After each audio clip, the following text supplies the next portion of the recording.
Welcome to Reflect with Ed Fassio. Get ready to experience one of the world's first 100% digitally generated podcasts, where we take a step back, dive deep, and strive to learn new things.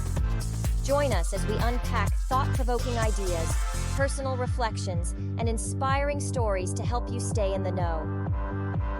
Reflect is brought to you by the minds at ByteBrain and powered by emerging technologies from Google, HeyGen, OpenAI, and 11 Labs.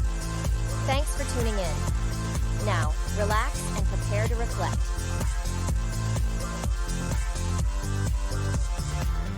Welcome to Reflect, one of the world's first 100% AI-generated podcasts. I'm Julius. And I'm Hale. And today's episode is a little different. We're not covering a breaking headline.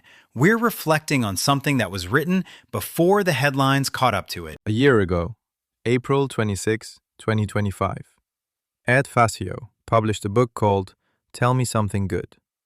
And I want to start with something he wrote about the moment before he pressed publish. He described it as a quiet tension. That private hesitation a creator feels right before something personal becomes public.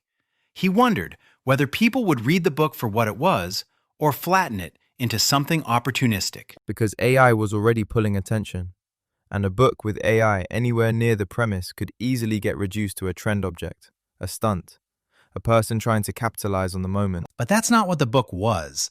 It was rooted in grief, faith, friendship, honesty, and what it means to keep moving when the world around you is changing faster than your spirit can comfortably process. That's an important distinction. Because there are two ways you can enter this AI moment. You can enter it from the product center, benchmarks, capabilities, what it can do, what it replaces, or you can enter it from the human center, what this does to people, to identity, to purpose, to the way we make sense of ourselves. Tell Me Something Good entered from the human center, and a year later, that's exactly where the rest of the conversation has been forced to go. Let's talk about what actually changed in 12 months, because the data is striking. Stanford's 2025 AI Index reported that 78% of organizations said they used AI in 2024. That's up from 55% the year before. Microsoft's Work Trend Index says 82% of leaders expect to use digital labor to expand workforce capacity within the next 12 to 18 months. That is not fringe adoption. That is normalization, taking shape in real time. And it changes the emotional texture of everything. Because AI didn't arrive in a calm civilization. It arrived in an exhausted one. Microsoft's own research found that 80% of the global workforce says it lacks the time or energy to do the work already on its plate. And 53% of leaders say productivity must increase anyway. So people aren't turning to AI from a place of pure curiosity. They're turning to it from overload, from pressure, from the desperate need to keep up. That's not the same as enthusiasm. It's not a clean technology adoption story. And that reframes everything. Because when you reach for something while you're already strained, it stops being just a tool. It becomes part of your coping infrastructure. Which is exactly what the research is now showing. OpenAI's affective-use study examined millions of interactions, 40 million ChatGPT conversations, to understand the emotional patterns of how people actually use these systems. 40 million conversations. And what they found was that people are using AI to think out loud, to rehearse difficult conversations, to sort through decisions, to ask questions they might never have asked out loud to another person. That's not prompt engineering. That's not productivity hacking. That's people using AI to process their lives. At the same time, and this matters, Stanford researchers have warned that AI therapy-style tools can produce harmful responses in mental health settings.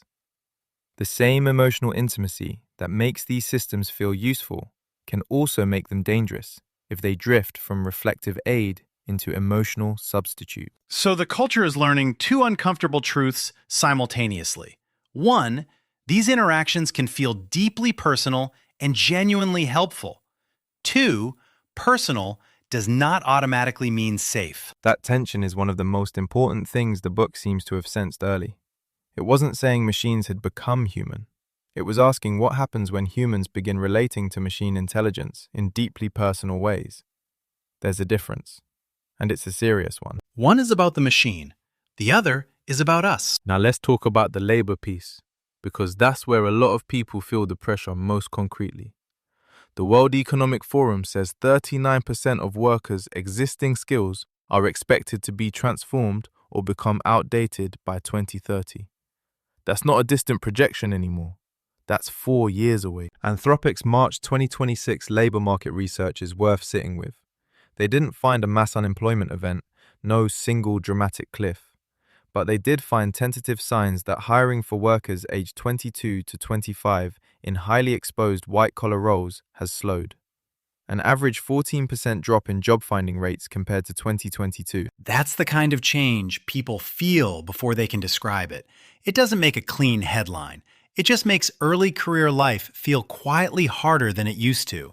And the people feeling it first are often the people still trying to get established, which means the disruption isn't hitting from the top down. It's compressing the bottom of the on-ramp. Which brings us back to the core of what the book was trying to say. This moment was never going to be only about capability. It was always going to be about identity, confidence, trust, judgment, and the changing shape of human value. And here's the thing that too many fear-based narratives miss. As AI gets better at drafting, summarizing, routing, researching, and operating inside bounded tasks, the premium on human contribution doesn't disappear. It becomes more specific. The future belongs less to the person who can simply produce. Increasingly, it rewards the person who can decide what matters, what is true, what is acceptable, and what should never be delegated in the first place. Judgment, discernment, taste, accountability, relational trust. Those are not things an agent can scale into. Those are things that become more valuable the more capable the systems around them get. So what does the next year look like? Not sci-fi, just a realistic next step.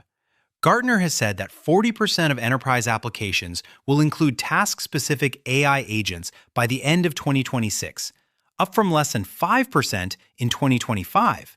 That means agents stop being exceptional. They become embedded. Deloitte makes the point that workflows designed for human workers don't cleanly map onto agentic systems. So the next year isn't really about proving whether this is real. That argument is ending. The real work becomes redesign, governance, guardrails, exception handling, and the harder question of whether organizations are wise enough to reshape work without hollowing out the people doing it. And emotionally, I think the next year forces a sharper vocabulary around what it means to use AI for reflection versus substitution. More people will use it for private sense-making, for encouragement, for working through decisions. And more institutions will warn, correctly, that those uses carry risk when they start to resemble care without the safeguards of human care. That distinction, reflective aid versus emotional substitute, might be one of the defining ethical lines of the next chapter. Your move. First, if you haven't read Tell Me Something Good, now is probably the exact right time. Not because it predicted everything, but because it started at the human center before the rest of the conversation was forced back to it. That's a useful place to stand. Second, take an honest look at how you're using AI right now.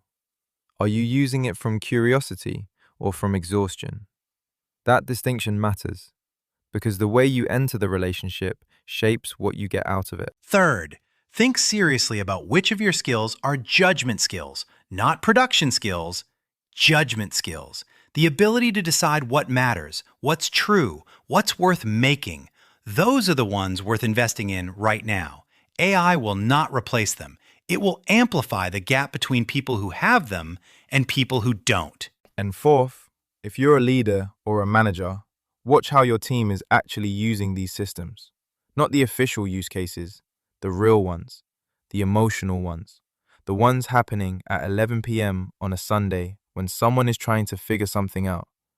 That's where the real relationship between your people and AI is being formed. The signal that Ed Fassio was sending a year ago wasn't about software. It was about what it means to remain human-shaped in a moment that is constantly pressuring you to be something faster, something more efficient, something less complicated than a person actually is. 1 year later, the smoke from that signal flare is visible to a lot more people. Thanks for listening to the Reflect podcast, where we're telling the future.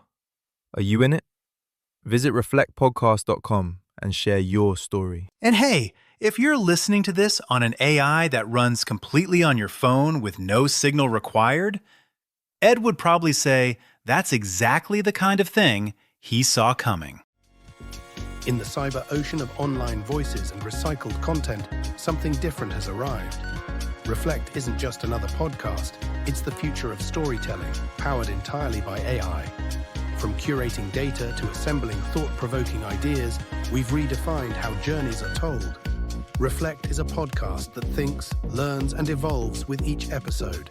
Every tale, every insight, crafted by the most advanced AI technologies. A podcast that disrupts the industry, breaking free from traditional formats, taking you on an entirely new experience. So tune in now and reflect. We're telling the future.